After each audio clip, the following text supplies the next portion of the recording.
బంగ్లాదేశ్లో త్వరలో సైనిక పాలన ఏదో చేసిరు బంగ్లాదేశ్లో. చివరికి ఏమైందంటే నా ఆర్ఎస్ఎస్కు సంబంధించినటువంటి ఒక్క సంఘము లేదంటే భారతదేశంలో కొందరు తప్ప ఎవరు బంగ్లాదేశ్లో హిందువుల గురించి, పాపం అమెరికాలో తులసి గబ్బాడు మాత్రమే బంగ్లాదేశ్లో మైనార్టీ హిందువులపైన దాడులు జరుగుతున్నాయని. ఇవాళ ఈ యూనిస్ అనేటువంటి వాడు నోబెల్ ప్రైజు, ప్రజలు ఒకసారి అర్థం చేసుకోవాలి, నోబెల్ ప్రైజులు లేదా విదేశాలకు సంబంధించినటువంటి ఈ సర్వే సంస్థలు లేకపోతే ఎన్జిఓలు వీటినేటిని నమ్మడానికి లేదు. ఇవాళ నరేంద్ర మోడీ గొప్పోడన్నా సంకలు గుద్దుకోవాల్సినటువంటి అవసరం లేదు, నరేంద్ర మోడీ మంచోడు కాదన్నా లేదా భారతదేశం గొప్పదన్నా సంకలు గుద్దుకోవాల్సినటువంటి అవసరం లేదు. ఎందుకంటే వాళ్ళ ఆలోచన విధానాలు వేరుగా ఉంటాయి. సో నోబెల్ ప్రైజ్ అనేటువంటిది కూడా గొప్పది కానే కాదు.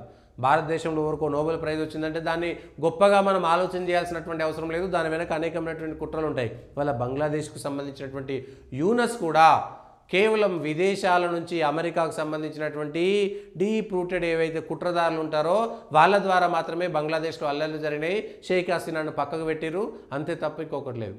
త్వరలో అక్కడ సైనికుల తిరుగుబాటు జరిగి బంగ్లాదేశ్లో మళ్ళొకసారి సైనికుల పాలన ఏర్పడేటువంటి అవకాశం ఉంది అంటున్నారు. అక్కడ ఎన్నికలు, వాళ్ళు పాకిస్తాన్ పరిస్థితి, భారతదేశం నుంచి విడిపోయినటువంటి పాకిస్తాన్ ఏ రోజు స్వేచ్ఛగా లేదు, ఏ రోజు సంతోషంగా లేదు.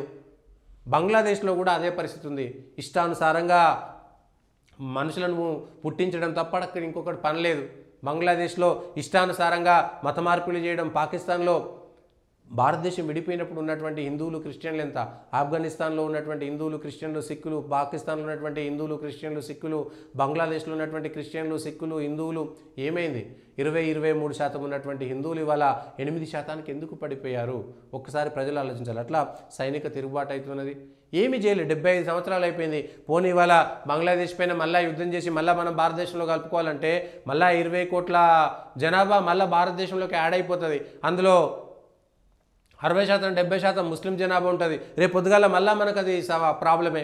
పాకిస్తాన్ కలుపుకోవాలన్నా ఈ ప్రాబ్లమే ఉంటుంది. ఎటు కాకుండా అయిపోయింది. వాళ్ళ భారతదేశాన్ని ముక్కలు చేసి పోయేటోడు బ్రిటిషోడు ఇష్టానుసారంగా చేసి, బ్రిటిషోడికి తెలియలేదు, వాడు కుట్రదారుడు కుట్ర చేస్తాడు.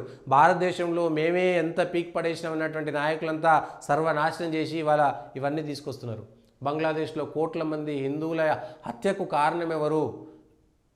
పాకిస్తాన్లో కోట్ల మంది హిందువుల హత్యకు కారణం ఎవరు? ఇప్పటికీ కూడా 75 సంవత్సరాల తర్వాత బంగ్లాదేశ్లో హిందువులకు పరిస్థితి బాగలేదు, ఏం చేయలేము. పోనీ మన బార్డర్ పక్కన ఉంది, ఒక కొన్ని నగరాలు మొత్తం హిందువులు కాన్సన్ట్రేటెడ్గా ఉన్నారు, వాళ్ళందరినీ కలుపుకుందామన్నా కలుపుకోలేనటువంటి పరిస్థితి. ఇప్పటికే 2 కోట్ల మంది బంగ్లాదేశీయులు ఇవాళ భారతదేశంలో అక్రమంగా వలసలు వచ్చి ఉన్నారు. ఇవాళ 20, 30, 40 సంవత్సరాలు వచ్చిన తర్వాత వాడు ఎవడో కూడా అర్థం కానటువంటి పరిస్థితి, గుర్తుపట్టలేనటువంటి పరిస్థితి. వాళ్ళందరూ కూడా కొన్ని జాగాలలో ఉంటారు, అందులో పోవడానికి కూడా కష్టమవుతుంది. ఇంకో ఇది భారతదేశానికి చేసినటువంటి సేవ. గతంలో అధికారంలో ఉన్నటువంటి వాళ్ళు 2-3 కోట్ల మంది వాళ్ళ భారతదేశంలో ఉన్నారు. వాడు లంగనో దొంగనో వాడు తీవ్రవాదో కూడా అర్థం కాదు. రోహింగ్యాలను పెట్టిరు, వాళ్ళ బంగ్లాదేశ్లో తిరుగుబాటు అయింది. షేక్ హసీనా కూడా బంగ్లాదేశ్కు పోవడానికి దాదాపుగా రంగం సిద్ధమైనట్టుగా కనబడుతుంది. మరి ఏమవుతుందో చూడాలి.